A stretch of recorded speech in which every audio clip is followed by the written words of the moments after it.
I'll wait a little bit.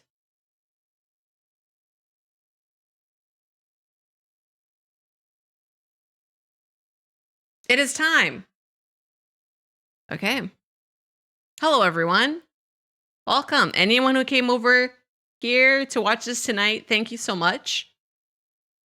This is a recap of my Offkai Expo LIVE2D referencing 3D for LIVE2D rigging panel. And overall, before we begin, I would like to say thank you, Offkai Expo, for having me in 2024 as a guest and a panelist. The experience was interesting, and I recommend anyone do this for their future. If you guys are in doubt about applying as a panelist, I think they do a really good job of getting you guys set up and everything. All right, so let's begin. Hello, this is the Referencing 3D for LIVE2D rigging panel from Offkai Expo 2024, done by Big Ham. Let us begin.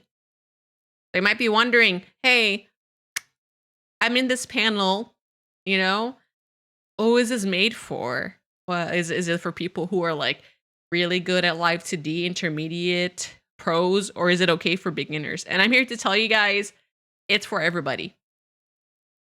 This panel is for anyone who's a beginner, you know, intermediate level, anyone wanting to try LIVE2D, or if you don't even want to do LIVE2D. It is also a really good panel for you guys. So if you just want to learn how to start out with 3D, I do go over a few programs. It won't be the focus of the presentation, but I will provide, you know, the resources. I'll let you guys know what resources are available and the benefits, the pros and cons of using them. So before we begin, I like to give you guys a little recap about who I am and what my background is. So I am Big Ham, largest gaming hamster on twitch.tv. And this is a picture of me. I know it may not look like it, but I am a hamster. I am also under the username @Stupa on Twitter and like any social. And here's the portrait. It has updated since then, but it looks pretty similar.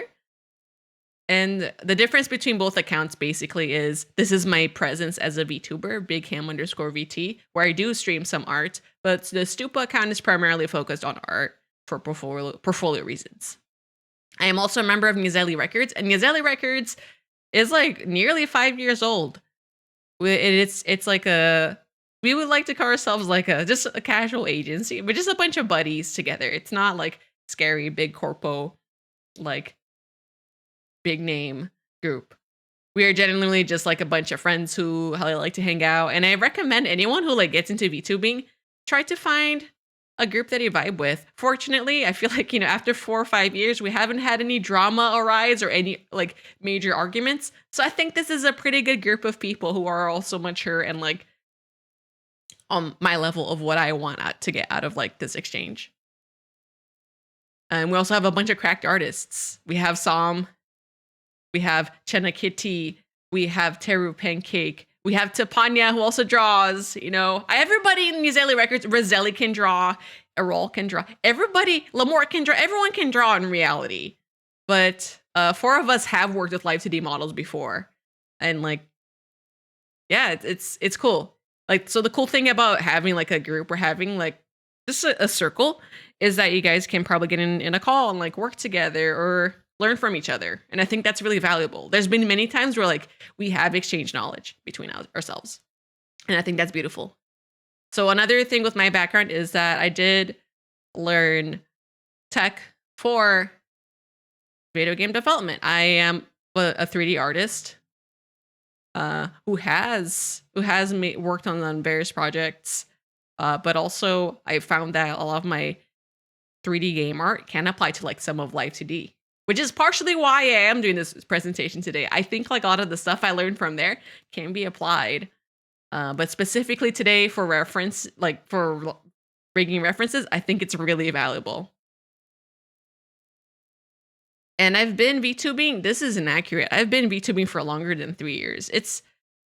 I've been doing this for a while and building VTubers, maybe for almost 5 soon. around the same time that I debuted as Big Ham is when I started like really rigging and taking commissions and working with clients. And then over this time, I have worked on over 30 models, whether they were small or big. It's been a wild ride. So thanks to anyone who has commissioned me or has indulged, giving me your money and letting me make something really cool for you. Also, if you see the little rolling hamsters on twitch.tv, that's kind of how I started. I made a lot of emotes on Better Twitch TV, and eventually they became my channel emotes when they finally allowed GIFs. So that is a little bit about me. I am a jack of all trades type of artist, and that has its pros and cons. So yeah. Here's some of the emotes. Here's the weird ham. Here's the ham dance, ham smosh, yada yada. Then the classic rolling ham. This is like one of my first emotes. Alrighty, so you might be wondering, oh, Big Ham. If I learn 3D, what is the point of me using a LIVE2D model? Why would I do that? That's a waste of time. That's stupid. And I hate to say, like, hey, just because you did, just because I know 3D, I could just build my own model. That is true. I am in the process of making a human model, but a lot of people really like the look of LIVE2D. Like in some ways, like it is very different from 3D. And I feel like 3D can be a great tool for guidance, correct? 3D can like, with a very bare bones model, like a sphere with a cube merged together, you can get a lot out of it. So my 3D that I'm going to be talking about today isn't necessarily for making a full final model, but rather like, hey, you can put these primitives together and rotate them, and hey, this is really good reference for you. But in general, I think like the other reason I do lean toward 3D reference is because me as a rigging artist, I have done very experimental projects. I have done like a alligator with a big snout, or like people have come to me just for I wouldn't say bizarre, very unique rigging project. And as a result, I had to do some research and development because most people do like an anime girl or anime guy, right? And the face has kind of a template. Everyone's kind of like innovated on that. And so with 3D models, I think there is a lot of potential in figuring out those shapes. If you're not a big thinker with the deformers, I think this is wonderful. This is a wonderful use of 3D. Cool. So let's move on. And I'd like to talk to you guys about the free 3D softwares, because not everyone has the budget to like spend money, thousands of dollars on like annual licenses for the current 3D programs. And I would like to say that like 3D gets really expensive. So I think it's good we have these resources available for everybody. So I'll talk about these briefly, and we'll touch base later in the presentation, one by one, on how these are ranked. So the first program I'm going to speak about, it's everyone's favorite. People come to my stream all the time and tell me, Blender. Number one, Blender. Blender, do you know Blender is free? Blender is like you can do a lot in Blender. It's the equivalent of like any other industry standard modeling tool, but it's free. It's pretty good. But it's just awesome. You will see. So next is Vroid. Vroid, a lot of VTubers, you might know what this one is. Vroid, a lot of VTubers know what this is because it's been around since the beginning of time, the prehistoric age of VTubers. I will tell you how you can use this for a reference in whether it's LIVE2D or illustrations. And third, we have ZBrush Core Mini. ZBrush Core Mini is ZBrush, but free. And you're like, wow, that's crazy. And I'll show you guys a little bit more about it shortly. And I'll tell you like, what's different. What's the catch? So for the paid 3D softwares that I will be discussing today, there are many paid 3D softwares, but these specifically I am familiar with. So I'll be covering those. So the first one is ZBrush. ZBrush is very expensive, but it is also an industry standard sculpting tool. So if you have it, awesome. If there are other means to have it, you know, ahoy. I'm saluting. You can't see, but I am saluting. Good luck. Second, we got Autodesk Maya. Autodesk Maya is another paid software. It is more on par with what Blender is and has a lot of hard surface modeling, like individual vertex moving. Also pretty powerful, but a lot of animators highly recommend this one for building rigs and systems like that.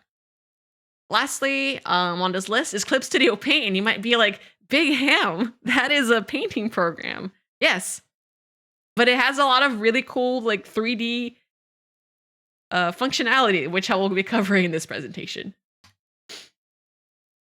So for the 3D apps that I personally use, I think ZBrush is on the top of my list of what I like to use. And part of it is because I have been using it for my job for a while, and I'm really comfortable with it, and I can just boot it up and model stuff really easily. Unfortunately, it is currently subscription based, and the reason I am still using it to this day is that I bought a perpetual license a long time ago, and they used to have free updates. If you just bought it once, you just have updates for the rest of your life, which is not the case anymore. But I can still download it. So if you're from the past, or if you're in games industry and you had ZBrush, congratulations, you can probably still use it. But any new versions, sorry, subscription based. But it is just a very powerful sculpting program. I'll talk a little bit more about it. Touch a little bit on it, but it's just good. A lot of people who do figurines do use it. They have a very hefty, very good toolkit for it. Alrighty, so the next one is Autodesk Maya and Mudbox. And the reason I include Mudbox in this suite is because the Autodesk Maya suite is for modeling, for moving vertices, extruding, you know, all those like fun little functions. They're a little like nerdier, and then Mudbox specifically is like a sculpting program. It is in the suite of Autodesk Maya, and it focuses primarily on sculpting. And although it might not be as powerful as ZBrush, it can still handle a good amount of high resolution sculpts. But if you're just boxing stuff out, it can use Maya as well, right? But the reason like them both being in that suite is nice is because Autodesk does provide a bridge between two programs, so you can transfer files back and forth much more easily than the normal exports. And all of Autodesk, if you have an EDU address, so if you're a faculty or you're a student anywhere, I'm pretty sure you can get it verified. I am still doing this, so I believe it is possible. You can verify a 2-year license with an EDU email. So if you're interested in learning Maya or picking it up, or Mudbox, either one of those, you can do that. So lastly on this list of things that I use, Blender. I actually picked up Blender a lot more this year.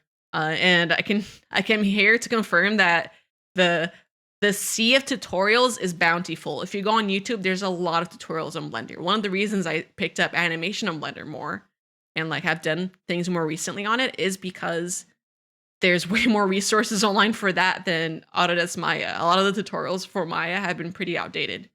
So Blender has like a lot of the potential that Maya does, and it has sculpting as well. And at the end of the day, you know, this is the same like dilemma of, for me to be good at art, I have to use X brush that the artist has. So I have to ask the artist, what brush do you use? And the answer is like, there is no brush, that specific brush that you should use. Brushes won't make you better. And there's no best software for you to use. And these are personal preference. So I know a lot of people who like use different programs and they make it work for themselves. And I think that's really awesome. So I think it'll vary from person to person and life experiences. So I'll talk a little bit more about them, and you guys can decide what you would like to pick up. So the first program I'll be covering, which is surprising, it's Vroid. Wow. And Vroid, again, I said earlier that a lot of you might know what it is. And in the early days of VTubing, in the caveman times, 5 years ago is not that long ago. It is a 3D VTuber creator that Pixiv published. And I think like it's really, really, really cool intro into like 3D texturing. I spoke to a lot of artists who have never touched 3D software who have built stuff on Vroid. and have gotten a lot of mileage out of it. And that's because it is a template-based software.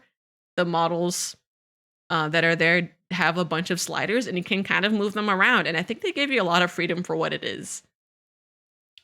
I think one of the bigger features there that I was like really impressed with was the hair modeling. You can draw the hair strokes whichever way you want and position them as you like. And overall, like they also has like really good like support for custom clothes.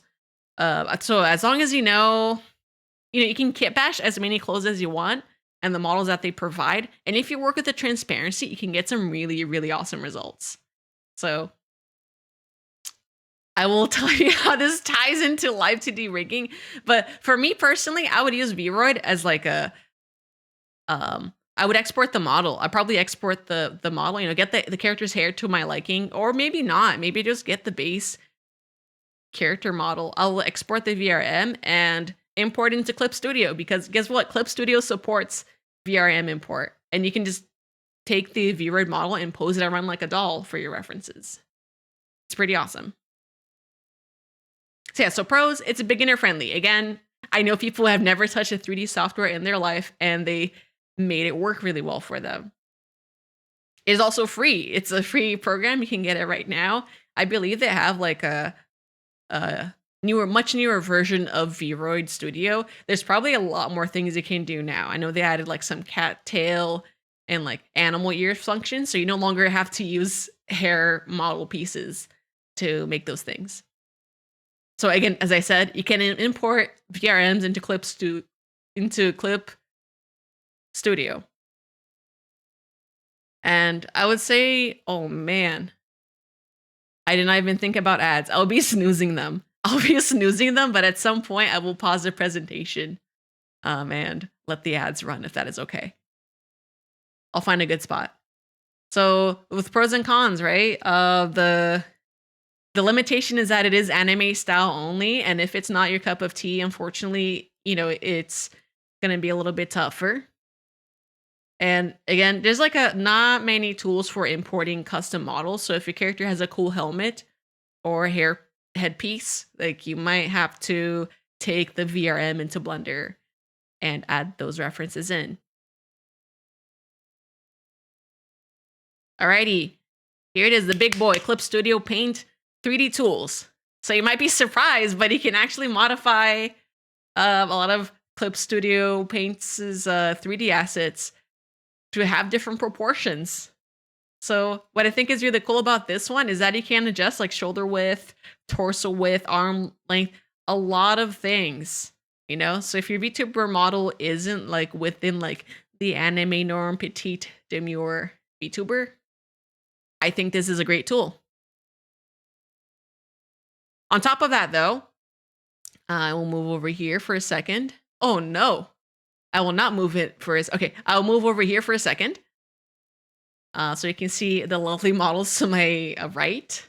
To your right, my left. So yeah, one of the cool things with Clip Studio Paint is you can adjust the proportions of the model. There's model posing within the program. So for all you painters out there, if you want to, you can like pose your models out. If you're struggling with a specific pose or foreshortening, I think this is a really awesome tool that you can use. But also as a Live2D artist, I do end up using this sometimes because head angles and head corners are really difficult in Live2D. And if I'm struggling, then I'm like, okay, let's hop in here and pose the default model and see what I get. And something else that's really cool too is there's a large booming community that will post free models in the store. So if your VTuber perchance is like a furry or like an animal head, you could get this binturong head, this bear cat head, and rotate it for all your head angle needs. And I think you can get a lot of mileage out of it. Or get something with a snout. And you can just rotate it within the program. You don't need the full body. I think it's pretty neat. And then again, you can import VRMs into Clip Studio Paint. Woohoo! So you can use both the previous tool I used and this one too. Get your VTuber in there and get those nice anime head angles and figure out how the heck an anime head turns. So one of the things I will say that I don't like too much about Clip Studio Paint is that the posing tools are a little bit clunky to me. Like, even as a person who has used 3D programs for posing their models, rotating bones, I think some of the camera controls are a little bit confusing in Clip Studio. So there is a little bit of a gap, but I think you can. Um, I believe that you can.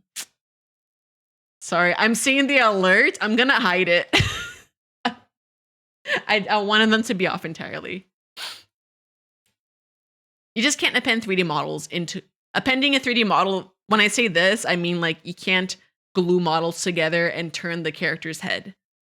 So unfortunately, that's gonna happen, right? Where it's like, oh, I want this helmet to turn with my character, but it won't turn when I turn the head. It's really rough. So you will have to deal with that, but there are workarounds. Cool. So here's the other really awesome program, the one that I was really hyping up to you guys. The free one, Blender. Woohoo! Shout out to everyone who uses Blender. Welcome. So it's really cool because way back when, Blender was not an industry standard. And nowadays, I think it is, for a lot of indie studios, it is considered an industry standard. It's a free program, and it has a lot of capabilities that Maya has and all those things. It's really cool. So something that's awesome about it is that it does allow sculpting as well. So you could bring a bunch of meshes in there and pull them around, because I know it's not everyone's cup of tea to do vertex by vertex moving and using their complicated tools to model. And sometimes you just want to subdivide a sphere. You just want to divide a sphere into a bunch of quads and move it around like gum. So I know there's a lot of people who are getting into Blender doing that stuff. And I think it's really cool. Because sometimes for personal renders and personal projects, you don't have to have like worry about poly count or whatever, unless it's crashing the program. And if you're building references, like you don't have to worry too much about that, right? Overall, I would say I would use Blender as like a block out program. So if you're doing environments, sometimes if you want to have a specific camera angle, you know, like I have used Blender or Maya in the past for blocking out environments with boxes. I just place a bunch of boxes, like it's all around, and like you can make buildings just by scaling cubes. So if you know how to move an object, if you know how to scale an object, then you got it. That's it. That's all you need. It's all you need for references for building. So please utilize that, and maybe learning camera controls and field of view, but that's another story. But yeah, something else too. It's like in the cases that you would want to use Blender for building your reference is if your character might have a big snout, or if they have just big weird hat and you need references, right? It can help you out a lot. So yeah, it's free. It's free. It can build anything. I am a true believer in saying that it can build anything in Blender. You just have to learn. It's a big skill gap. And something that's really cool is that there is a lot of community support for VRM. So Cat's Blender plugin, often used for VR chat, for importing and exporting VRMs, that is a thing. So they have a lot of conversions for that stuff. It's really cool. There's a lot of online tutorials. So the community is thriving and is constantly updating plugins. You might have to use different Blender versions, but it's really cool. Let me take a swig of water. Unfortunately, it is a really big learning curve. You are going to have to sit down. You know, Rome was not built in a day, and neither was Blender learning. So one does not simply sit down for a day and learn Blender. It might be a little bit of a journey. I have a complicated relationship with 3D where I went into school being like, I want to do concept art. And then I found out later, it was like, oh, you have to do so much modeling for your bachelor's degree. And I was like, oh man. But now I've learned to love it. So there was a moment in time where I just kept doing fan art because I was like, I don't want to learn how to model. But eventually it became kind of a hobby thing. So I think I would say take it day by day. Like if you don't feel like modeling in Blender, just don't model in Blender. But I think at some point you will have to pick it up when you don't feel like it and just deal with it. I'll say also like posing is a little bit tougher for models. You have to like add bones and rotate them around. So Clip Studio might still be better for that stuff. Alrighty, the last one, Autodesk Maya. So this is what I like to use. This is what school taught me how to use. Therefore, it is what I use. And it is paid, but I like it. So again, if you have an EDU email, you can get access to Maya for free, 1 to 2 years. And yeah, that's just the best way to learn for free. Or you can get a MyLT subscription, which might be like $10 or $20 a month. But you know, go for the free one if you're learning. I'd rather have you do that. And I think in general, a lot of people highly recommend Maya because it is very good for animation and rigging.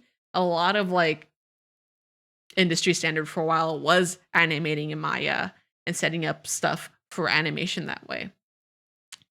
So one of the things that are like, oh, you know, not so good is like, yeah, the full version costs big money.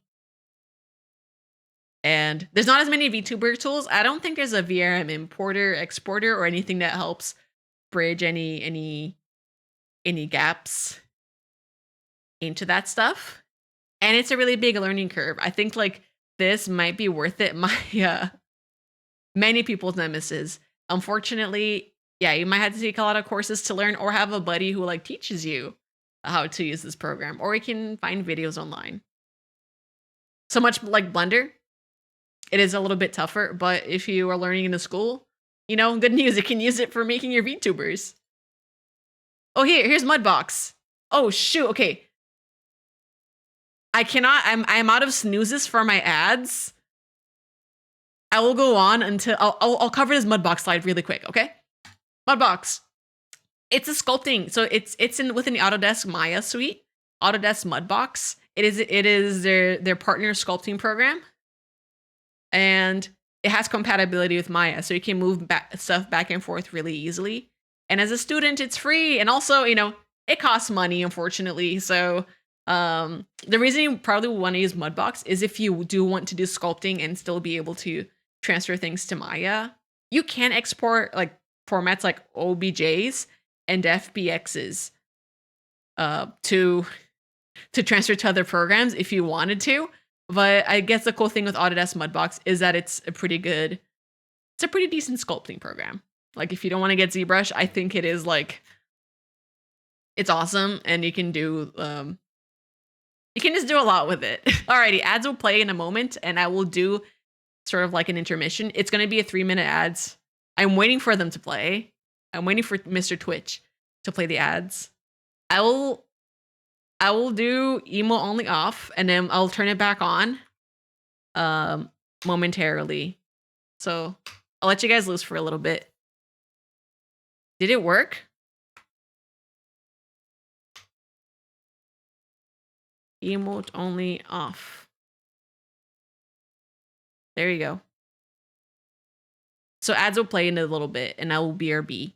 You guys can talk. Sorry, like I can't, like, I'm not responding to messages in the presentation because I am treating this like a presentation. But thank you anyone who's come in. I can't stop the VIPs from messaging. So I had to like ignore your messages and have a tear rolling down my eye. I'm waiting for the ads to play. There they are. Okay, I'll be right back.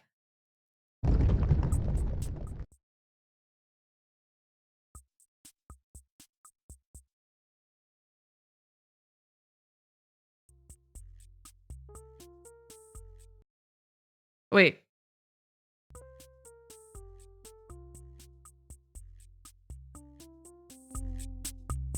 Go pee.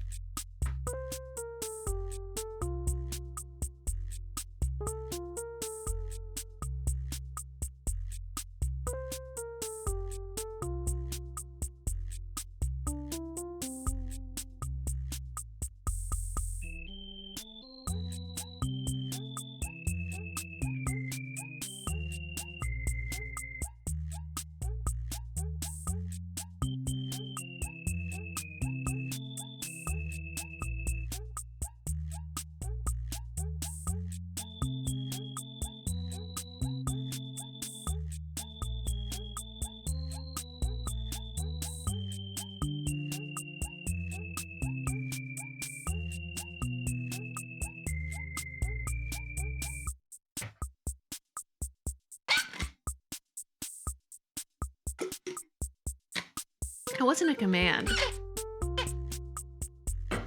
I go pee, everybody. Take a little pee break. I'm gonna look on social media because I'm anxious. But thank you. I didn't really account for ads happening, unfortunately. So that's okay. I guess the way we'll roll with this, Tipa, you can like snooze the ads and stuff. Also, yeah. Hujiling, thank you for the raid. Hulijing, thank you for the raid earlier. The Hester and Cruelty Freaking, thank you for the follow. I'll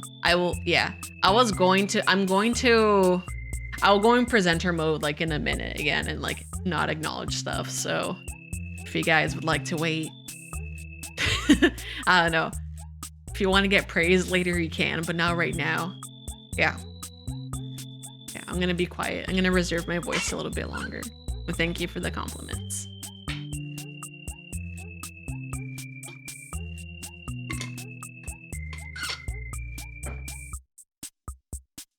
Oh, I should have gotten water. That's okay. I'm drinking water.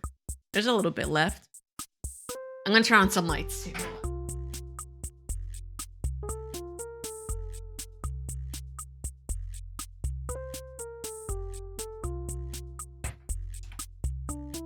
Yeah, there will be a VOD. There will be a VOD and I'll actually trim it. I'm going to be editing this for YouTube as well. So if anything, it will be available. All right, emo only is going back on. Back to jail. All of you.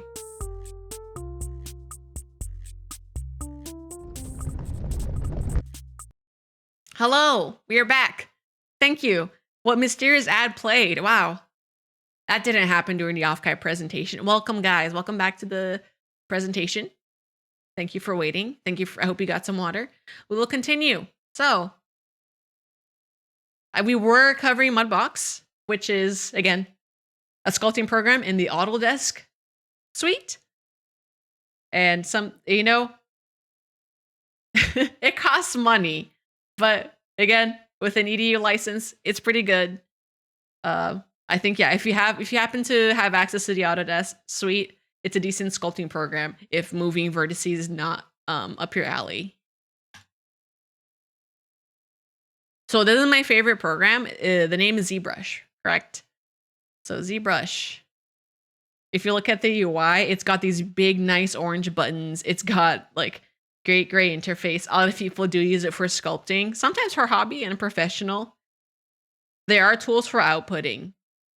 So you can use this to prep 3D print sculpts in theory, but I think you will need other programs as well. But it has a really cool interface for measuring like out the stuff in inches and centimeters and converting the stuff to the right size. And I think it's pretty cool. It is one hell of a program though. So one thing I like about ZBrush that's really cool, let's go back to the interface. I like how it looks. So ZBrush is pretty neat because normally with coloring up a model in Maya or Blender, you have to do UV unwrapping, which is the process of like folding a 3D shape onto a flat surface. And then you go in Photoshop and paint. The reason I like ZBrush is because it skips that whole process. You can sculpt a thing and then you can just kind of plop colors on it and call it good. You're like, yep, that's it. That's how the coloring goes. And I think it's a really powerful tool for drafting up quick references in 3D. And you need to like mark the model up. Pretty good. So ZBrush, the reason like I recommend it as well is because it can handle a lot of polys. Like Maya at times will crash with high polys. And polys, when I say polys, I mean polygons. High polygon counts can make Maya or Blender crash. ZBrush can handle like 100,000 polys. Like with my current machine. No, 100 million. I'm sorry, 100 million polys. I've had files where it's been like 80 mil total, 100 mil total. And it's because of the way it manages the subtools. I think allows it for supporting like very high poly counts. Obviously on like machines that are, if you're doing this on a toaster, it probably won't support that much. But I think on like more powerful machines, having like several millions of polys for its sculpt density is awesome. Especially if you want to have the feel of like traditional clay. I think it's an excellent program for that. Yeah, and again, poly painting without UV unwrapping makes me so happy. But it has a lot. It just has a lot of tools for sizing, which we won't be going over today because this is mostly for reference. But I think I've used ZBrush on many projects for prepping my Live2D files because I was like, well, I don't know how this character looks turning, so let's take a peek. So one of the cons, unfortunately, is that it is now subscription based. If you bought it a long time ago, you can totally use this program and it's awesome. And you can just keep downloading it over and over. But because it's subscription, it makes things a little rough. But I trust you guys. You find means to have this program and learn. And the interface is like pretty complex. I think it's not really beginner friendly. It is also a program where you might need a buddy next to you to backseat you, and or like to just be next to you, and it can pat their shoulder and go like, "Hey, buddy, how do you do this?" And they'll tell you. But you know, as they say, like you do learn a lot from mistakes. So if through all the struggles that you go through trying to learn the tools, you will remember them a lot better when you're like are struggling to find them. So yeah. Also, it's expensive. I think when I bought ZBrush,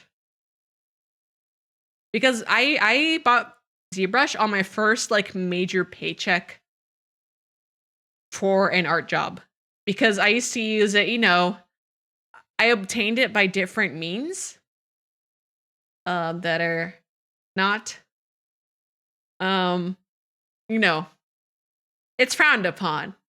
By means where it is frowned upon. I used to use it, but I think like for anyone who's like learning 3D in general, it is an expensive hobby to get into. So I don't blame anybody for traveling the you know, sailing the blue seas and obtaining the license through different means. For me, it was like, well, I used to use it that way, and eventually I earned money and I purchased it. It's like WinRAR, or is it WinRAR or WinZip? It's like when you earn enough money and like you are in a position to pay and support it, I think it's good too. But yeah. It's expensive, and I wouldn't recommend a beginner to buy this. If anything, use Blender. I would say use Blender first. I don't want someone spending when I ended this presentation, I don't want anybody going and buying a ZBrush subscription because Big Ham said so. I want you guys to like explore the free option first and see if you even like doing that stuff. Yeah, ZBrush is amazing though. I love it. Highly recommended. So there's also ZBrush Core Mini. I'm happy to announce that there is free ZBrush, and the UI is not that different. If you pop back and forth between these two, it's pretty similar. There's a lot less buttons. It's like ZBrush with a lot less buttons, and I think like it is we are right to say this. The main feature that I think like make me go like, well, I don't want to use ZBrush Core Mini is that it doesn't have subtools. And subtools in ZBrush, it's a way of like you make multiple objects in your scene. So when you can make 10 subtools of a sphere and they let you move them kind of individually. They're kind of like layers. Subtools are kind of like akin to like what layers are in Photoshop, except for like geometry. So you can like move them around. With ZBrush Core Mini, you only really get like one shape. And if you're okay with that, like if you're just okay with sculpting from one shape, that is totally fine. Because that's all you really need for references at times. But it does make it harder for hard surface objects where some of them are made up of multiple pieces, or like a character with a hat or something.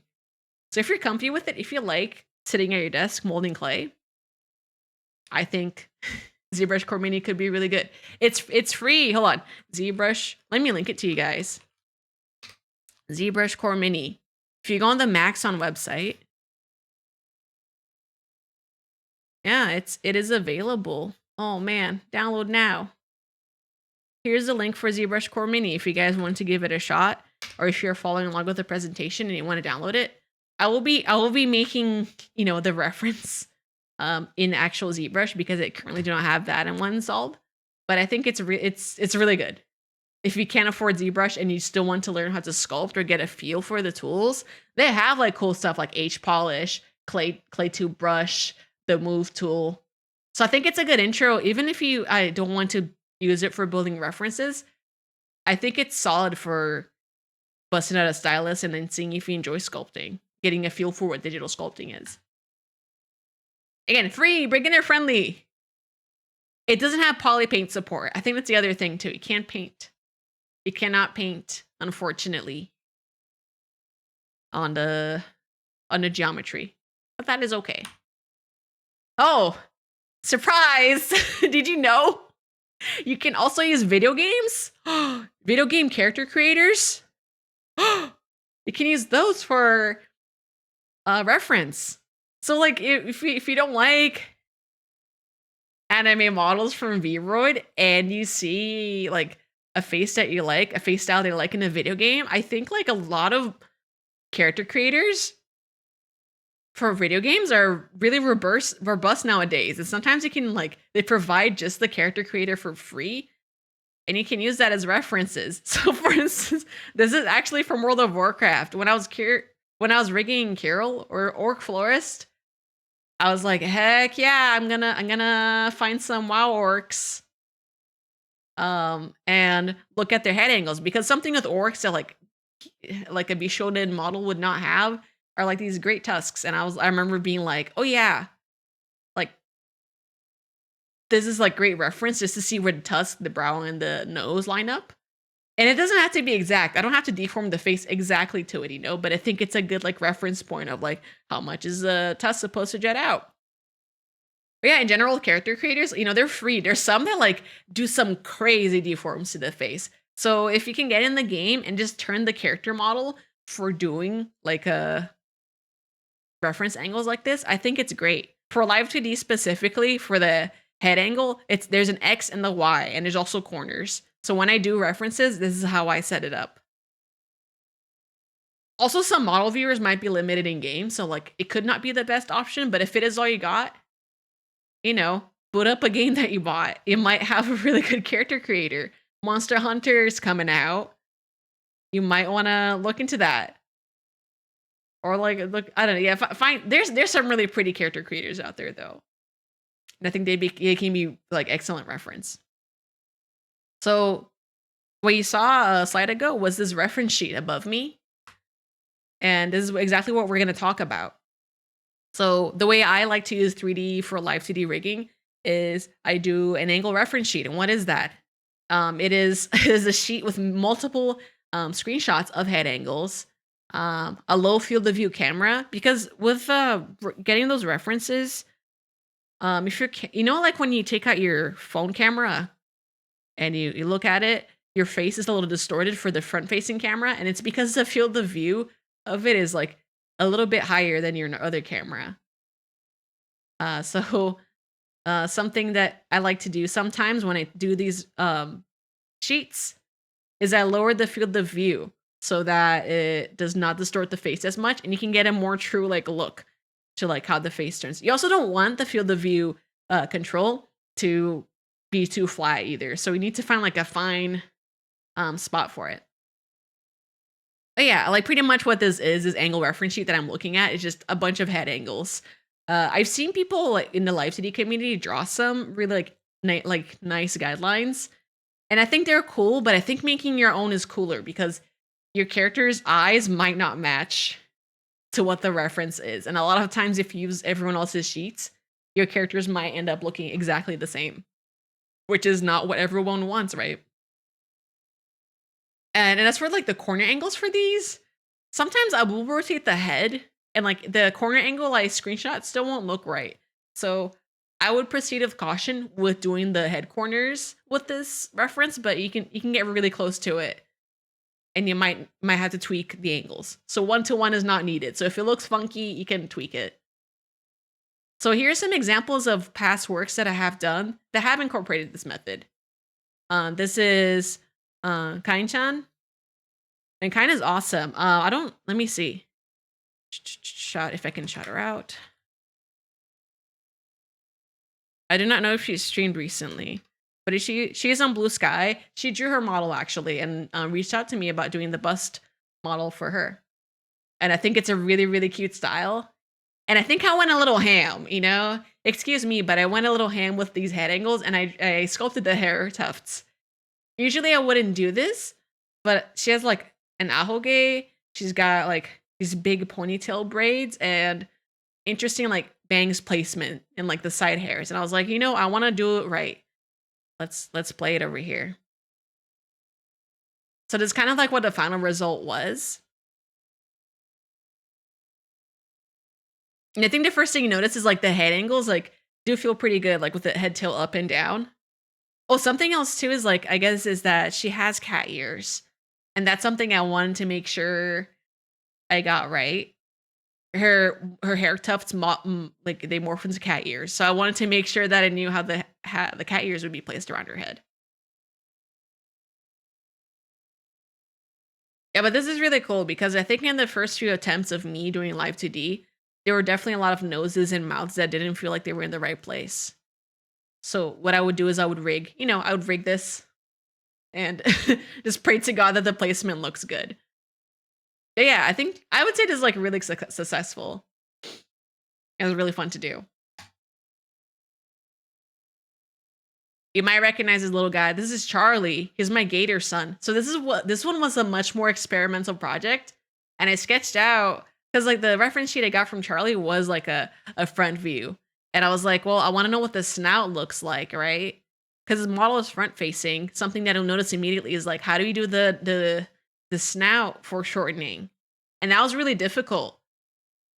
He also has like some nice spike shapes on his arms. I don't think I built reference for that, but I was focused primarily on the nose. It's very experimental. And over here is kind of like the reference sheet I made. I believe I did not make top angles. Note that they are missing. And it's because when I was tilting the head 30 degrees up, it would just be the underside of his chin. And I was like, I don't think he would want that on his rig. So let's hit the play button over here. And I was very proud of this rig and how it turned out. Like his head angles were kind of insane. Something else too I really didn't think about at first was like the glasses and like how they would be sitting on his face. So making this guide actually saved my life. He also has a bunch of piercings on his face. So it's cool because then I was able to be like, well, how do we place them around, in a manner that like looks good? Because I had other things to worry about because I did the model art for this model and I there's a lot of line masking in this. Because I believe his nose has an outline when he tilts his head up. You don't see it here, but I think like the line masking, yeah, there it is.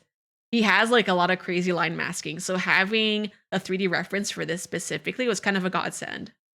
So then I could focus on masking the lines rather than like, will this angle look right? Let me take a little swig of water.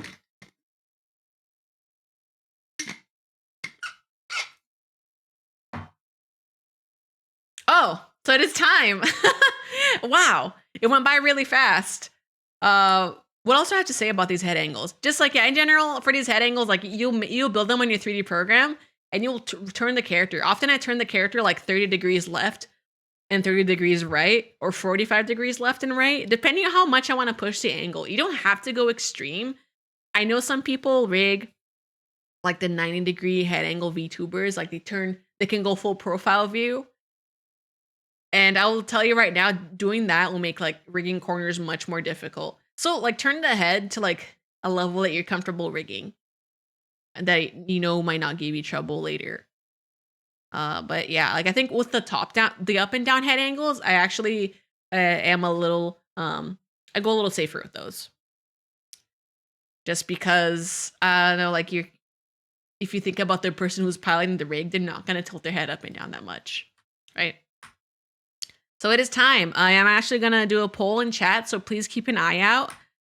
We have 3 options today. We have, alrighty. I can tell you what Offkai voted for. So last time I did this, Offkai voted for the garlic hamster. So these 3 models have all like art. They all have a model ready art. And in this demo, what we're going to do is build a 3D reference. Like gather those head angles. And then we're going to be rigging on Live2D. We're going to be using that reference in Live2D and rigging these guys out live. So here are our options. There's number 1, a mascot, the big fan. A little hamster, big fan. The 2 is like a little pouch, a little bunny in a pouch. I'll walk you through how I go about that process. Or C, garlic hamster. And this is a Live2D file I will provide to you guys after the presentation. I was supposed to do this for Garlic Hamster for Off Guy, and I apologize. I had keeping you guys, for a year, but it's because I wasn't happy with the rigging. So if we do a redo of Garlic Hamster, I guess I will provide that. But I think if you pick mascot or pouch, I would do both. So let's start this poll here. What? Let me see. Let's begin. What model for demo? So we got 1 mascot, 2 little bunny and a pouch bunny, 3 garlic hamster. So I'll be providing the LIVE2D file as well as the model files for you guys in the future so that you guys can do your tests. And let's make this poll for 5 minutes. Or 10 minutes? 5 minutes. 5 minutes. Poll. Now I'm like, what do I do? Shoot. I forget. I remember in Off Guy, we went by crowd reaction. And the cool thing about doing a presentation at Off Guy was that I could hear the audience. There was a little bit of a delay, but I could hear the audio feedback. So I would ask them, like, which one do you want? Cheer for the one you want. And Garlic Hamster got a like overwhelming response. I think the thing with Garlic Hamster too is that I cut up the photograph, so it's not gonna look as good as I think it can. I think because we're doing a presentation on Twitch, that I think it can take a little bit longer. I might just treat it like a regular stream afterwards. Maybe, I don't know. What we could do is like I'll rig for, I can do like 20 minutes. I believe I did this like in 15 minutes and I couldn't I couldn't slow down. But I rigged this live really quick. So likely what I'll do here is rig it live pretty quick. And then after the fact, after we do the presentation in Q&A, I probably will keep rigging these. But I just want to give you guys a rundown of what my process is for this. So far it looks like Pouch Bunny is winning with Mascot in second. This is not the official look for the big fan, but I wanted to provide something that you guys can use and test things out on. I want to play some music. Is that okay? It feels weird to be in the quiet room. But yes, I guess it'll be fun. I think Pouch Bunny will be like really fun to do because it's kind of got that box look. The other two are kind of like characters, so I guess it's like the usual VTubing pipeline. Yeah, I hope everyone's doing okay. I know like, I could turn off emote only, but I'll just keep talking. Actually, here, I'll do one question. Emote only off. I'll pick a question from chat in the next 3 minutes, and then I will respond. So we can kind of mix it up with Q&A. If you guys would like. Emote only is off. Oh, you really want Garlic Hamster? I mean, you'll still get Garlic Hamster regardless. Rah! It's just you'll get the live demo here of Garlic Hamster. Am I the largest hamster? Yes. Okay, no more questions. No, but for real, I will answer like any like real questions. I will do like an actual Q&A afterwards too, for anyone who like has questions on the stuff. I think like as I do the process, you guys might think of something. So just, I don't know, if you want to ask something, like you can think about it. You don't have to ask for the heck of it. I know in presentations sometimes like you get to the end and when the presenter's like, are there any questions? And you're like, oh, I wasn't fully listening to the presentation and I want to be nice. So like sometimes you come up with a question to ask just to ask, but you don't have to do that here. Have you heard of Womp and Ob? What's Womp? I don't even know what Womp is. Womp and its rigging power? I did not know what Womp is.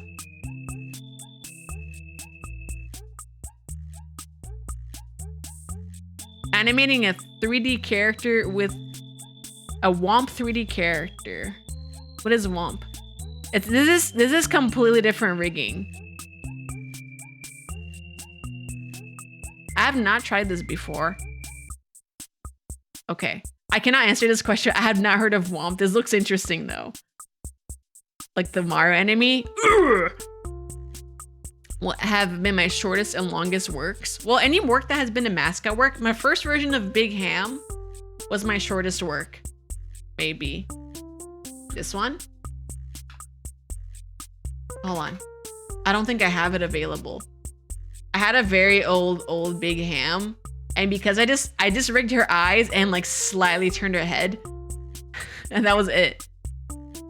Okay, we got 18 seconds. I'll ask one more question. When is jiggle too much? I think that's subjective. I think it's okay to have crazy LIVE2D jiggle. But for me, it's like when it's like distracting. I guess for me, I'm not a big jiggles person. But I think when it's like distracting and taking away from the VTuber, I don't like it so much. But that's personal preference. I'm kind of a prude when it comes to that. Yay, here are the results. We're doing Pouch Bunny. Woo! LIVE2D demo time. So I think I preset these files. Give me 1 second. Alrighty. Let us take a look at Pouch Bunny. Da-da-da. I have... Here are my taxes. Can you imagine if I just opened my 2024 2024 tax document? Oh. Mascot keyless. Okay. Oh, is this the one? No, this is the mascot. Goodbye. Be gone. Okay, I will go back into emo only. But longest work? I cannot recall. I did spend a long time recently on Gala Hughes's model. It's like a big cat dude. Let me, okay. Emote only. Oh, I don't know. Do you guys want to have the... I'll keep it on for a little bit because I do need to focus and talk. Sorry. I'm silencing you guys. Alrighty, let's pull up the little satchel. Hey, okay, I did do a pre-import into this. And I pre-meshed this one, but I will show you guys how you import a LIVE2D file. Usually you open the new document, correct? And then you drag the Photoshop document into LIVE2D from your browser. And it'll, you put model, satchel model, and then you do register PSD. Let's see, add all layers as new art layers, new art mesh. Oh, did it not work? Oh, hold on. Why didn't it work? Hold on.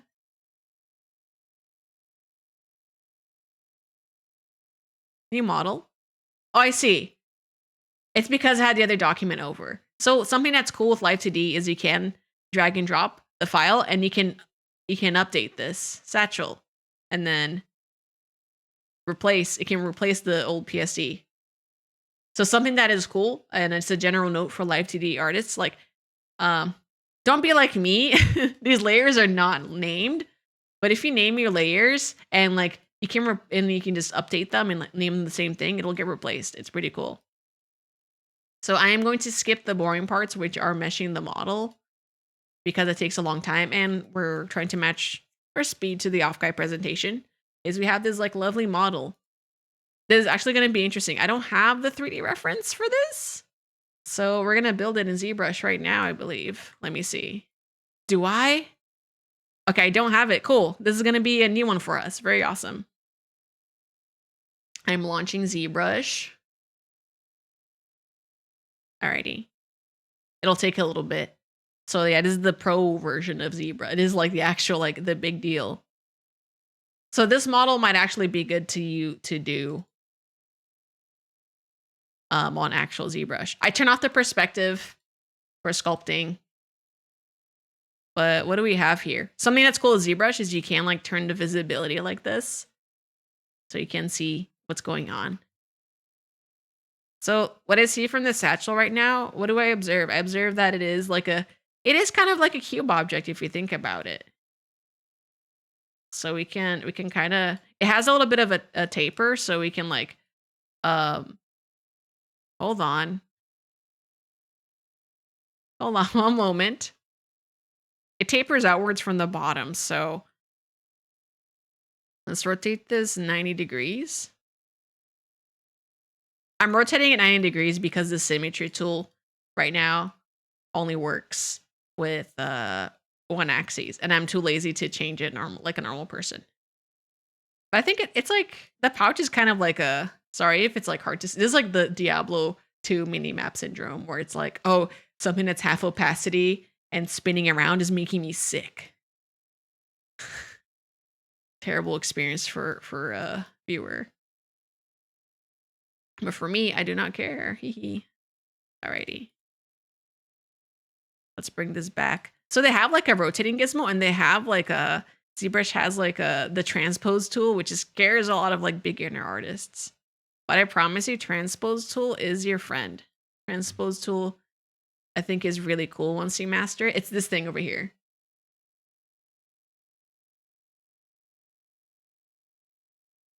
I think we have like most angles. Alrighty. So I guess like for this, there's cool functions in ZBrush you can do. Like you can extract from a mask. So you can do stuff like this where it's like, oh, you know, make a thick geometry from this mask that I made. And I think this type of tool, oh god, that's thick. Oh damn. This type of tool is neat, I think, for like building armor pieces. A lot of people will do this for like they'll model a nude base for a character and then they'll be like, hey, you know, I want it to be like parts of it like binding to the body, but then not really. So like I think it's really good for that. I think in this case we don't really need to make the box hollow. We could. Oh man. It's going to be a tricky one. I think for the purpose of this, I'm not going to go too crazy with it. But know that we could make this box hollow, but because I want to be, you know, we are speed, we're lightning fast. I want to expedite the process a little bit more. So we're going to pull these right now as it is. So I'm pulling this outwards because I think like something that's like kind of charming in the model art for this. I made it by the way, I drew all the models for this. There's a little bit of charm to this one. Like there's a little bit, it's curved. It's very stylized in that sense. So we're trying to get a little bit of that using this is the move elastic tool. It's an excellent move tool for ZBrush. I think this is pretty good for the base. So what's next? We're gonna make the opening. This is there's a little flap. Guess what? Another cube. So this one, this option that you guys chose is the one that is a little bit like harder surface. So if you were on like on Blender, this would be pretty good reference, really good model to use for this presentation for this specifically. So if you want to do something that's like a little bit Blender friendly, that could be the one. Alrighty, this is not fully centered. So we'll move this thing back over here. Alrighty. How tall is it? It's like slightly here. I think this opacity won't make you guys motion sick or whatever, so can kinda let's do this. Wow. I think the program will probably yell at me for what I'm doing with the clipping tool. The clip tools in ZBrush are a little scary because they have a potential of crashing the program. Because in the end, this might look really smooth, but these are still a bunch of polygons. Like right now, the file is like approaching 1,000,000 polygon territory. I don't know why Z remeshed this. It's gonna take like forever. Oh, I got an error. Alrighty. Alrighty, guys. Ah! Let me fix this. We got an error. It's fine though. We're so back. So I probably got an error from using a clip brush here. It's not that big of a deal. I'm just gonna say okay, whatever. Geometry, modified topology, close holes. We're gonna close that hole. And we'll just kind of curve this upwards. It doesn't have to be perfect. Like, it's not that big of a deal. But we could Z-remesh this again. I think something I can do too is like also there's a trim on the bag, but I don't think that's like really needed for this reference. I think having this little tab is important at the top. So we scale this in, scooch this in, and kind of. I don't think we're gonna see the back of that flap ever. I don't think I'm going to rig it with that intent, but having it here is important because it's like this is what closes the bag up. So I like to think about like the little functionality touches of the rig, right? Let's smooth these sides out. The poly count overall for this whole project is 62,000 now. So whatever I was doing here earlier, the poly count was crazy. I think with ZBrush, like the one thing that you might have to watch out for is like you can turn this polyfill thing on and then see how it's divided. At times, like sometimes it is completely black, and that's when you know like you have too many polys. I think if it's sculpting, like the reason you want any high resolution sculpt is like irrelevant to what we're doing right now. Is if you want like you can subdivide this. If you want cleaner sculpts or you can't see the quads, like I think it is nice to divide it, but you don't have to. In fact, most people like really recommend working with lower resolutions. Even for character models early on. There's a lot of people that like working really low resolutions, and then from that, you start adding more polygons like later to redefine it. But just it turns out like the move tools like have a much easier time with moving around polygons, lower polygon densities. Like you can get nicer shapes instead of having a lumpy model. So a lot of people will go around having a lumpy model thing by working low resolution first and then changing it up. This looks like KBD toilet, but it's like a rabbit. Alrighty. Let's insert some spheres in there. Some primitives. Again, like I think I am going a little too hard on this one, but let's keep it simple. We're not gonna merge these spheres or anything. By making 2 spheres for the ears and just kind of moving them into place. I think like the most important part is just get the right proportions. You know? If this was a tutorial for actual sculpting, I think I would go about it differently. It's got like flat little beady eyes. I think that's important on the rig, so I'm gonna go ahead and let's do that. And I'm throwing some flat colors. Oh shoot, I'm throwing some colors in here. We are on this like gray this material, by the way. I think by default, a ZBrush will go to this like awful red clay material. And it's mostly awful because you can't really tell what's going on with the sculpt. So a lot of people default to matte cap gray because you can see a lot of the sculpt detail much better. So if you mess anything up, sometimes it's nicer to just keep an eye on the sculpt like that. Oh shoot, I don't know what that pop-up was. Yeah. Yeah, like the shelves are pretty customizable in ZBrush. I a lot of times end up like I think I have a few buttons here, and you can add more for ease of access. But I think like you won't know what buttons you want. Is that? Oh my god, the red wax! No, Batagast. What a terrible emote. Put that away. No. That kills me. Yeah. This is John Matcap. Oh, I'm in pain. Alrighty, let's see. How are we doing with the mouth? I think like maybe the eyes are a little bit too low now. Yeah, always double check with your reference. I have it up constantly with this like half transparency state. Bunny. I'm gonna call this bunny desktop. Bunny. There we go. And okay, so the other thing that's in here, okay, I'll make the mouth, but I'm gonna make the mouth just with paint. So here's the poly paint feature I was talking about. You can just draw whatever the heck you want on the model. And obviously, if it's not subdivided, you're gonna need to divide it more to have like cleaner paints. So, like the more divisions you have, the cleaner the paints are. You can actually still see the quads over here. But yeah, most people subdivide a lot in ZBrush, often to like get the poly paints looking nice. But that's only really done with models that aren't gonna need like what's the word for it?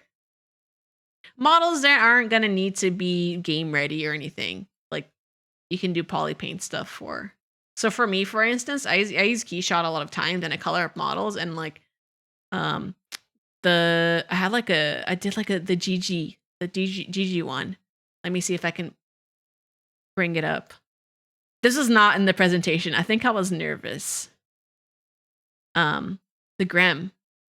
Actually, this Koisona too. This was just like I colored it up in ZBrush. I threw it in Keyshot and I rendered it. Like it was really fast. I think Grem as well. I'll bust open Photoshop while we're working, and I'll show you guys Grem. But these will be examples of projects that do utilize poly paint and like just have a fast workflow. As an artist who like use a lot of social media like early on and like try to value their presence like with social media posting, I think ZBrush and Keyshot workflow was kind of a godsend because it was like I can put out 3D stuff really quick. Because the one thing of being like a 3D artist and being on socials a lot of times is like you're like, oh, I don't care as much now. Nowadays I'm like, I'll just post art whenever I feel like it.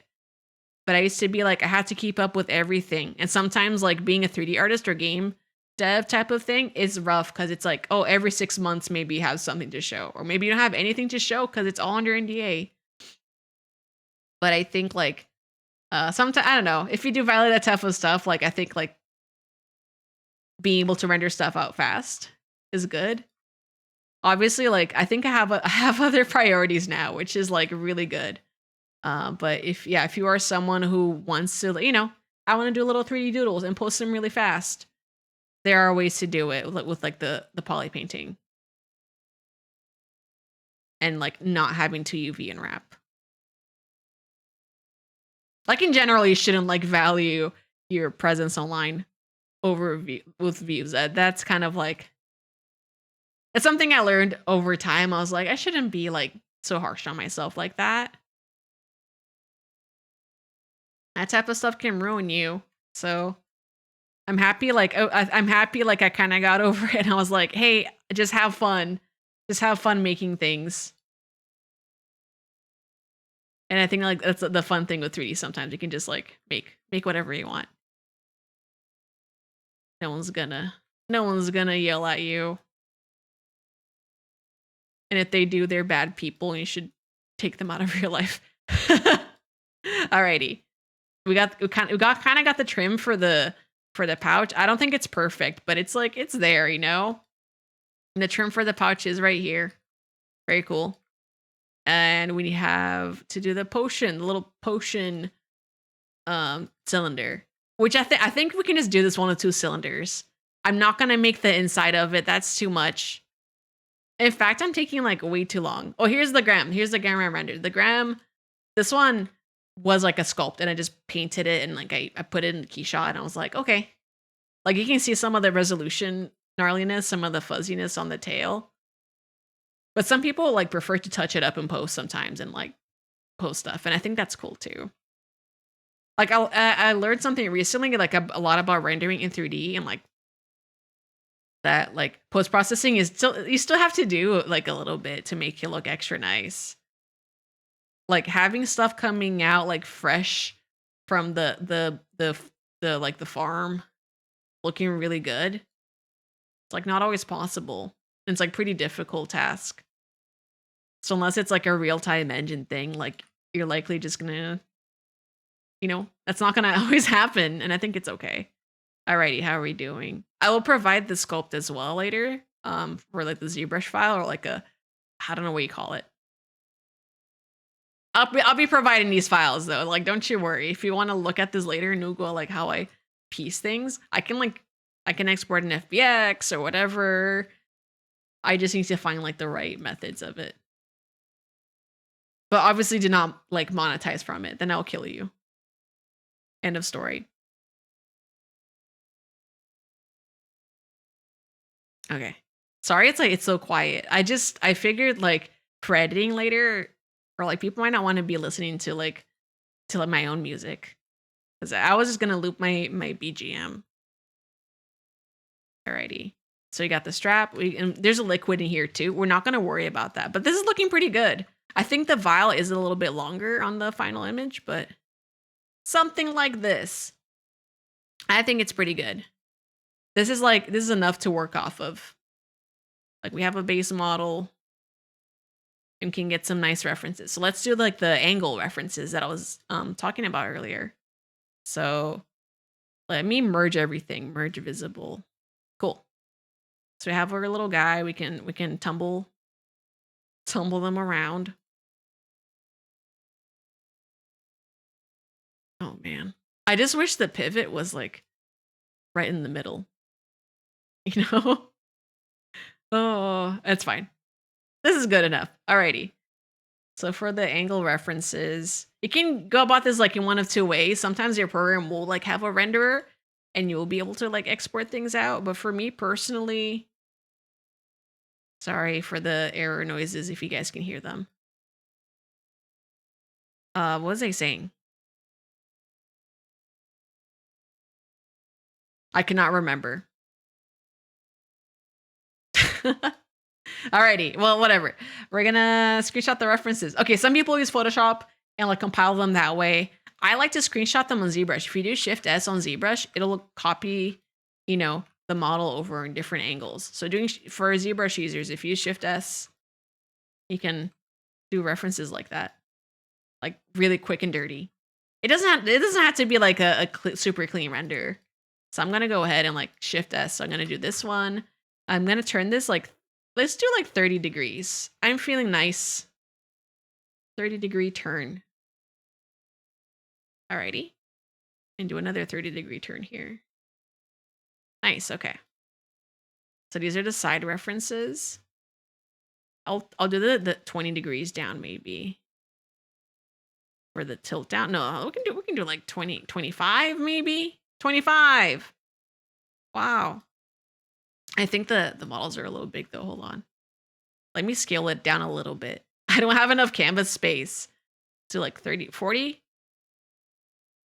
To like 35. 35 left. 35 right. And then we tilt them the other ways, right? Also, yeah, this is a demo session, so if you guys have to go, please don't worry. I will have a VOD. It is a little bit like quieter. I remember doing this on stage and being like, I'm so nervous.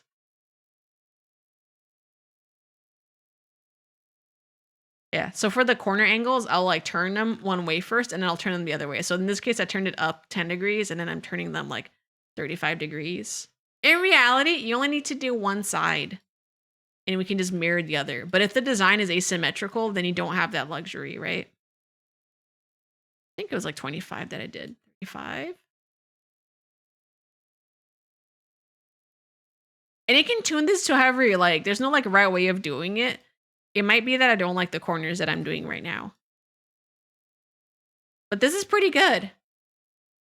Microsoft has this amazing tool called Snipping Tool. I like to use that for gathering references and just pulling them together.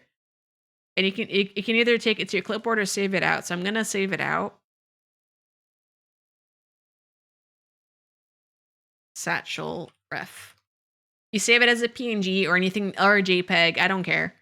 It's going to go in Live2D, so it's not that big of a deal. So we've done that part.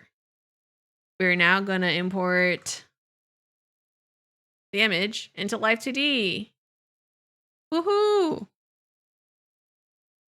Alrighty. So you can import this and it says, please select the use of the image. You want to select guide image. And what it'll do is it'll populate into the scene. I say populate and it's like just one image. It'll show up in the scene and you can just scale it up. Oh, shoot. So the main angle, okay, I noticed something. So the main angle is like not straight on. But it's actually tilted down a little bit. I didn't really think about that. So let's make the default for this, like, yeah, like over like this. Maybe like a few degrees down, like 15 degrees down. That's pretty good. Let's try this again. Well, that's like why you check your references. That's Oh no.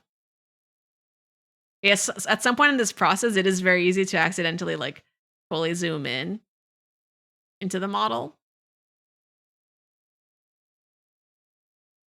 You might have to redo some stuff, but I think it's fine. All right, let's tilt this down like a little bit more. We can go a little extreme, like do 20 degrees. In reality, for like an accessory like this, I wouldn't like go this ham for the purpose of this presentation, I am going a little wild with this asset.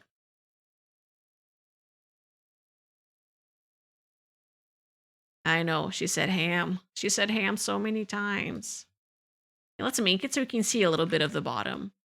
Well, do we want that? I don't think I want that, but this reference will have that. But you don't have to worry about it.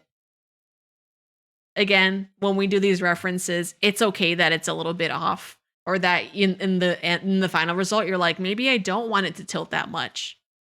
It's fine to have those changes. Like again, like don't adhere to it like 1-to-1. I think it's okay to go like, yeah, I don't like that. And you change it up.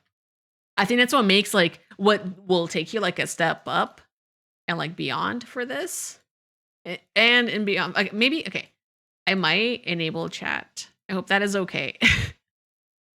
I might enable chat during this process maybe, but well, do you guys deserve rights? I'll enable chat momentarily. Emote only off. Because it does feel a little quiet and it does feel like, oh, normally I would, for the demo, I would do this a lot faster. But I think because, yeah, you guys are out. I might not be as responsive to chat.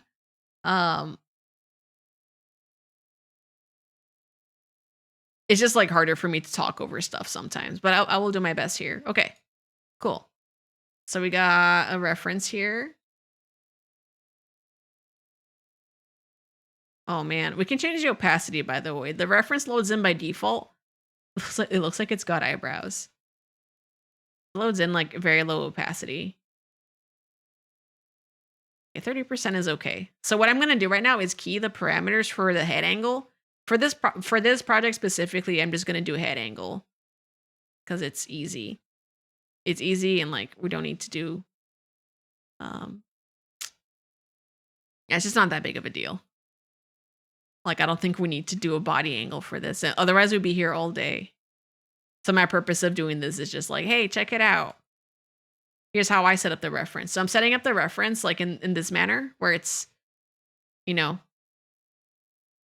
when it turns, it's going to do that.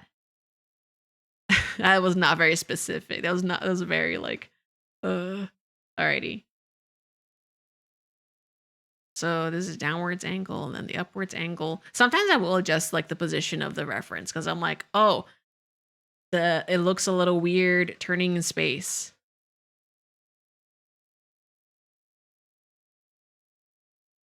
Like I think you just might have to be a little careful sometimes with these.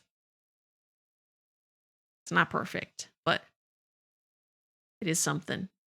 All right.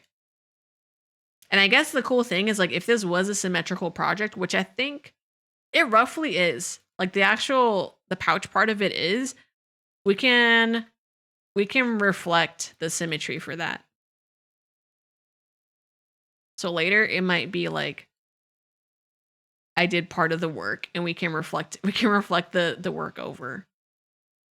But since this isn't like a LIVE2D like boot camp, I'm not gonna really get into the specifics for that. I will probably just be doing stuff and you guys would be like, wow, let me catch the VOD and see what button she pressed real quick. Alrighty, we got the angle references set up. So let's set up our base deformers. Cool, past me set up the base deformers, which is really great. So what I did is I had these shapes and I bent some of them. Or no, did I bend some of these? I think these are extra shapes. These are extra shapes in case I need to like have a bottom or a top piece or a side piece. Sometimes for like certain model arts, I will like have extra stuff because the base image will not show it. So for instance, because I know the side angles won't show normally, I'm gonna include these in here. Unless the character turns. You guys chose a difficult one. So first we do angle X. And I think for this angle X, I'm going to shift this over here. And we want to match to the corners. I think this is going to be very much like a rigging a box. So if you can get really comfy at rigging a box, you can probably get like pretty good results with this. So, all right, here we go.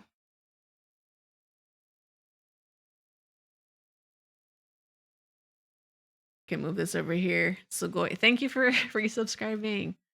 I'll very lightly thank you resubscriptions during this demo. So yeah,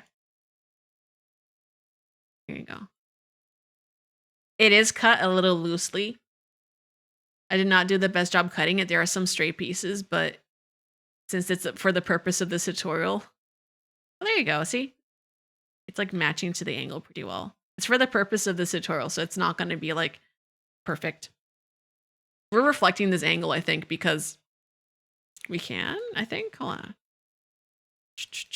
I moved this reference a little bit too much to the right. So you can tell already, like, there are certain things with the reference where I keyed it out on the canvas and it went a little too far, or it's a little too low. That's kind of close to what I had. Okay. I think something. Oh, the ads are coming in like a minute? Are we out of snoozes? Yo, good job, Tippa. Alrighty, in a minute, I will take a little break, like a bathroom break, and we can resume. I'm gonna be doing that as much as possible. These ads like really are like really made this presentation a little longer than it's supposed to be. So I have the ears and the body like all in one deformer for this presentation. I think that'll be okay to do. I am just doing it like very bare bones, very quickly blocking it in though, so you guys can like get an idea for like, hey, like it's not so bad. It doesn't take that long to set this stuff up, like at least on a base level. So I'm reflecting this bunny again.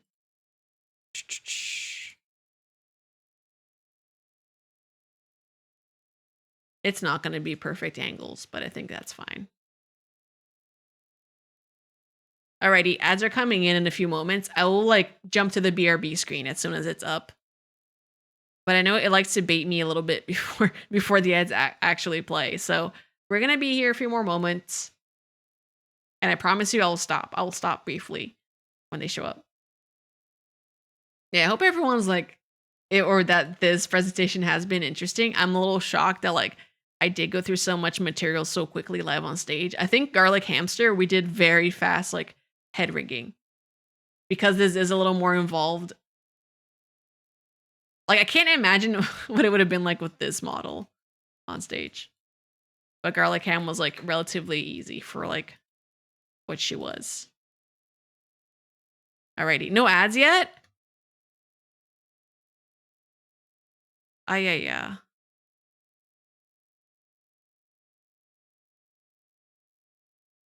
Oh, I see what happened. Okay, ads are coming. I'll be right back. Intermission. Go drink some water. MP.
with a donut. Also, thanks for chilling out with me, guys. I know, I don't know. I feel like the contents of this are a little bit dry, and I tried to make it a little bit fun, you know, with the silly models, but I hope this can be edited into a nice, like, little presentation that I can put on YouTube, and then people can be like, oh, neat. Because, like, I promised you guys that in Offkai. Anyways, let's go back. Let's go back to our presentation. Yay. Yippee. Alrighty. We are continuing the bunny rigging. So we got the left and right with the body. The movements, I mean, there is some growing and shrinking here. And we can probably adjust that later. For me, at least, like, looking at this, I'm like, well, it's not. Oh, I see what happened. It looks like it's growing and shrinking because of the way this is positioned. Strong glitch, hello. Welcome. So, there you go. If you position it like so. There's a little bit like growing and shrinking that I think I should address later for this. But right now it's all right. Oh, I see. Sorry, I'm like moving this and figuring out what's going on. It looks okay. But I think right now too, if you guys wanted to, like, if there's stuff about the process or anything I'm doing at this point, I'm going to try to talk out what I'm doing. I'm just doing the angle X for everything else. Let's see. Okay. We're doing angle X for the front face. And yeah, I think when you look at this, you're going to realize, like, oh no, there's no corner. So I think when it comes to doing this, hold on. I'm going to reflect this. When it comes to doing side faces, I'm going to show you guys what I like to do. Which will be, let me see. Let's see how this looks without the reference so far. It's pretty good. I mean, like, there's like some warping issues, right? For sure. But it's not bad. Like, you do get a lot of dimension on this already. So let's keep going. So that's kind of like the power of it. I think this is important to this vial. I think I grouped it as a 1, and I think I have the little wrap around it as its own thing. Or it's nested deformer. Alrighty. And I did a little, like, a vial on the side because I think it was, like, going to be... I knew it was going to look, like, good doing it this way. And because I have the brains. Let's see. This corner probably needs rigging too. The corners will be a bit trickier. I think I would have, like, in hindsight, I would have drawn these a little more differently.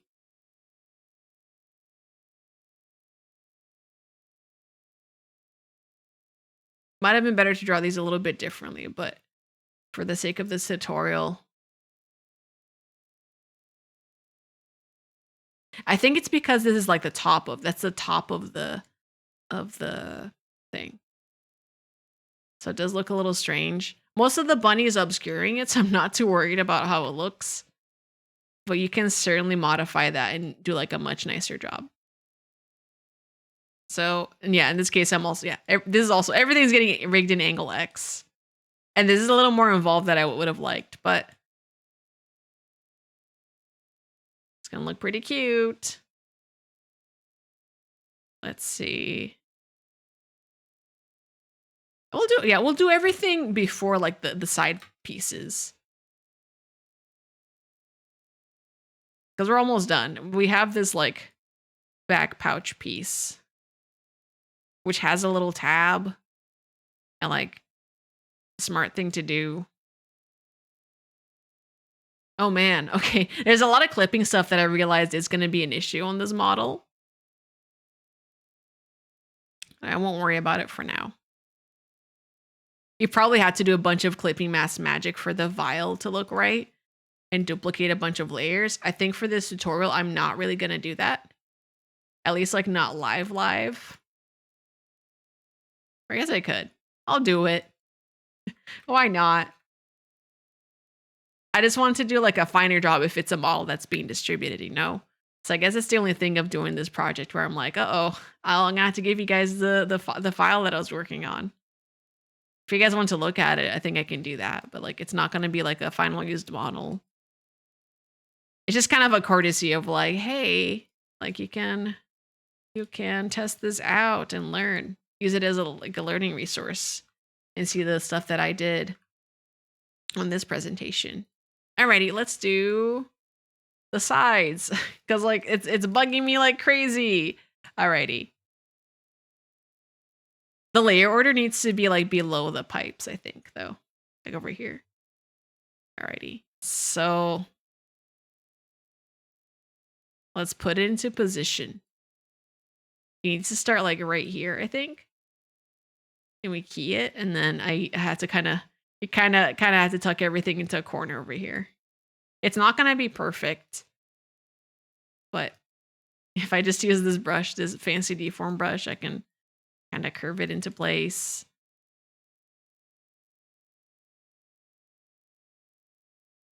And in reality, like you're not really going to be able to see much of this, so this does get squashed, which is a little strange. And then I'm copy pasting the frame over. It's basically doing this, which is like a full flip of the deformer. And this is a thing you can do, and I think something that's cool that people don't know is you can do culling. You can do culling, so like you make it transparent on the opposite side.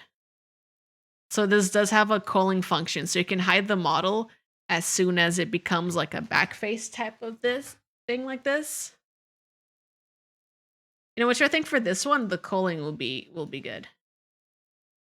So I'm gonna go ahead and enable culling for that. I'll also enable culling for the line that it's part of. Yeah, now you get like a nice box deform that hides when it's inactive. It's really cool. I mean, really cool for a nerd, maybe. I'm wondering if we probably do the same for some of this stuff. Like this specifically. I'm wondering if culling would work. Alrighty, let me test this really quick. I'll test this theory.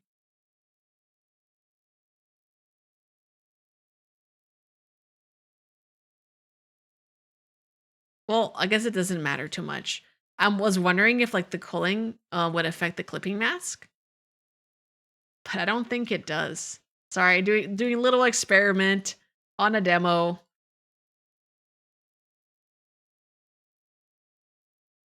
I'm just curious. Hey, culling works! Culling works on masks, I think. Yeah, that's crazy. I think if you wanted to, you could like... That's huge, actually. But... it's not what we're about right now. I won't worry about it, but the fact you can do it, I think, is pretty neat. Alrighty. So we're gonna have to do the same thing, but like for the opposite side. So we can duplicate this shape, and we can reflect it horizontally. And then we can use this deformer over here to kind of push it into place. Oh, shoot. Does that not work? Hold on. Hold? I think I have to reflect over here.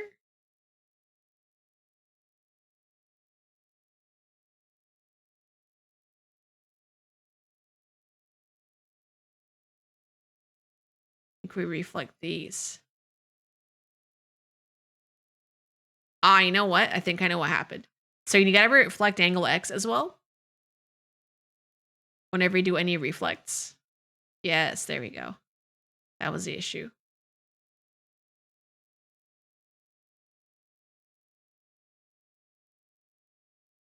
So although it's not perfect, you know, it's there. It's there and it's like it's close enough so we can tweak it. There we go. So now we got like kind of like a bendy box type of thing. Let's turn off the reference and look. So okay, now we got kind of something that's like, oh, it's tilting. I do notice certain things, like there's a little bit of squash and stretch over here, but the placement of the stuff looks pretty good. This again, I think I would need to do like a special mask for. I won't worry about it too much right now, but it looks pretty good.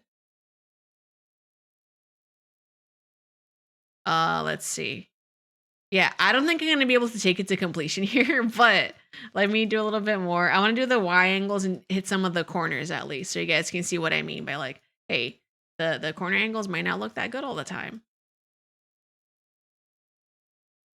I think like specifically if you're doing character models, you will notice that and you'd be like, ah, yeah. Even here, like on the left and right, like I see that I don't. There's certain things I don't like, so I'm just tweaking the model as I'm going to look a little bit better.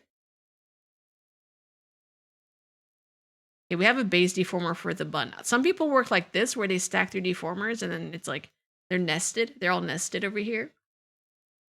So they can move them individually. Like in this case, I did want the ears to be nested so that I can like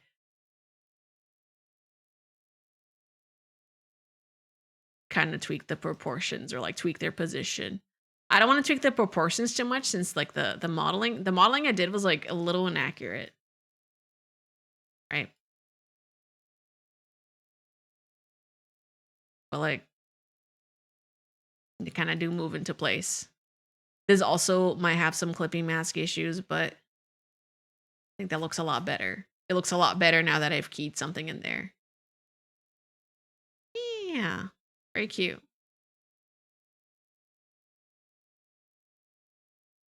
And I think I would tweak whatever this corner is right here a little bit more.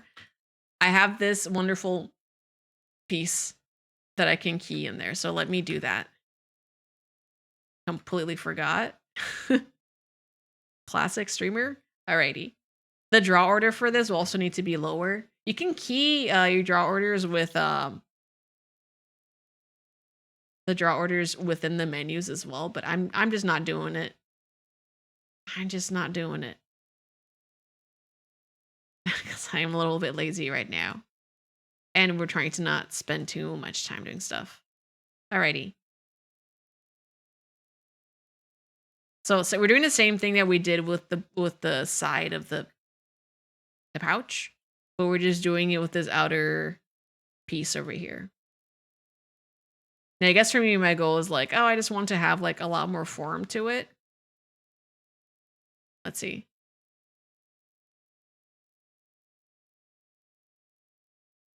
Yeah. So already lining that up, I'm like, oh yeah, this is a little bit crooked. And I probably will have to do some imaginative rigging to tweak that. As you can see, like it is nice having that 3D reference though, right? Because you're like, I am a little bit lost. And it's kind of like a guidance of like, okay, lost child, here's the instructions. Here's how to defeat the great evil. I gave a lot of volume to this like back piece on the 3D model, but unfortunately we're not really like utilizing much of it. I think the tab needs a little bit of offset because it's nested within like that base top piece. We can go in here and tweak it ever so slightly. I did not nest my deformers for a long time though, so it's okay if you don't like working like this because I'll make many mistakes on the base deformer. And whenever you change the base deformer, it'll impact everything else that's under it. But right now, like I think it looks okay. Oh shoot. Oh, I see. This is the piece. All right. So I think same situation where it's like in shape over here. And we're gonna go to 0 and we're gonna copy paste the frame location. Kind of just squeeze it out, you know, like this.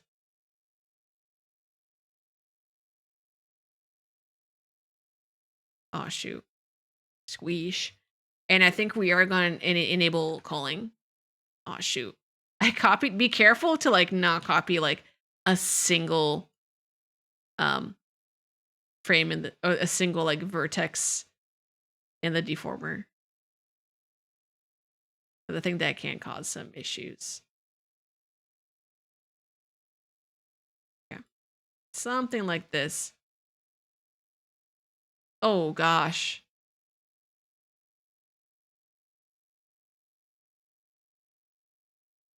Alrighty. Woo! That looks pretty good, I would say, right? I'll do the corners as well.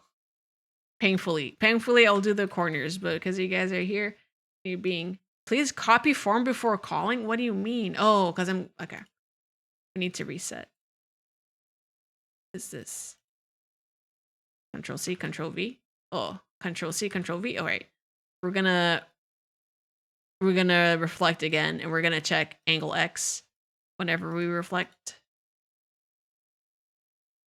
Woo! Look at that. I think we do need to bump it up again for the draw order.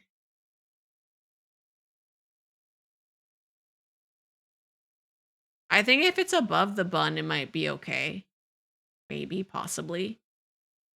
There might be some stuff over here that looks a little funky, but you know. I think I would enable I would do like a clipping mask for this like file piece. An inverse clipping mask. So I would. There's a lot of stuff going on over here that I really didn't account for, and I think it's okay. It's okay for me to be like, I'm completely lost. Vert mask.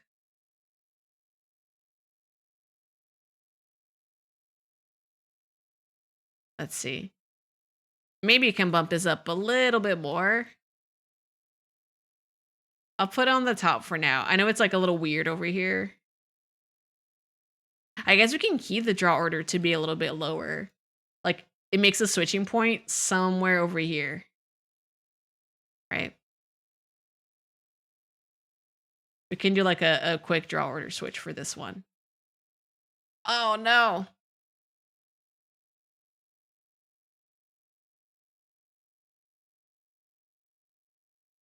Like I think that would be the easiest way to handle it. At least like looking from my perspective. I think that would solve a lot of my issues. And it with draw order, it does kind of flash. And I don't like that it flashes, but I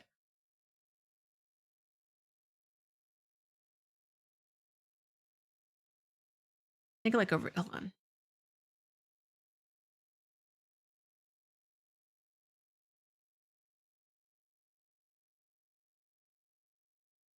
Okay. I think at 0. Or maybe you have to adjust it. It has kind of like a mysterious value. I don't know at what point the draw order occurs.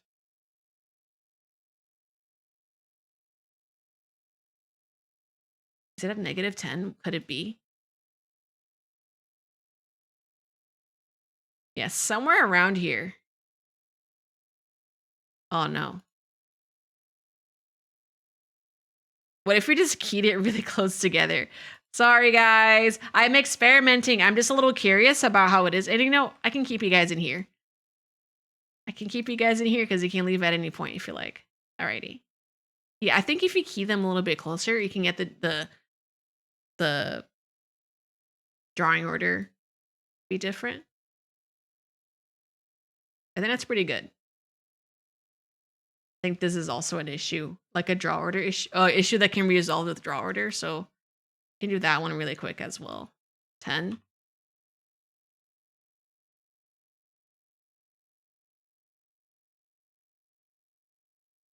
This one. There you go. Yeah, I think that's pretty good.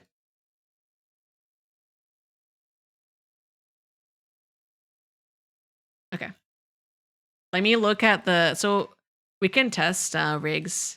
Whenever you use LIVE2D, you can test the rigs if you go over here in the modeling physics settings menu. And you can just kind of drag your mouse and you can kind of see it moving. I think it's pretty good. It's a pretty good like first like rough pass. with dimensions. Obviously, I think when you rig, you want to finesse and like go in there and make it look a little bit nicer. Let me look. I don't know. Do I do the Y angles? I think you guys get the gist of it though. Like I don't think we need to do the up and down angles. But if you were to do a corner angle, I was doing a lot of the manual adjusting here actually that I would do similar to the corner angle. I think this corner angle might look nice on this rig. So you could try that out. You could honestly try it out with this rig and see how it goes. But I don't know. I think it is pretty good. I think it gets like a really good range. We are approaching like more than over an hour. That's why I kind of want to stop over here. But that's how I like to use the references, like 3D references.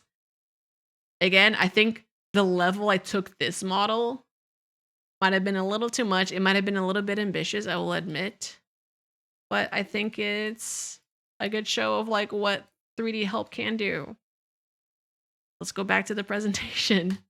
So I guess some of my final words: seek help. Like do ask people around you. Like if you have, if like there are Discord communities.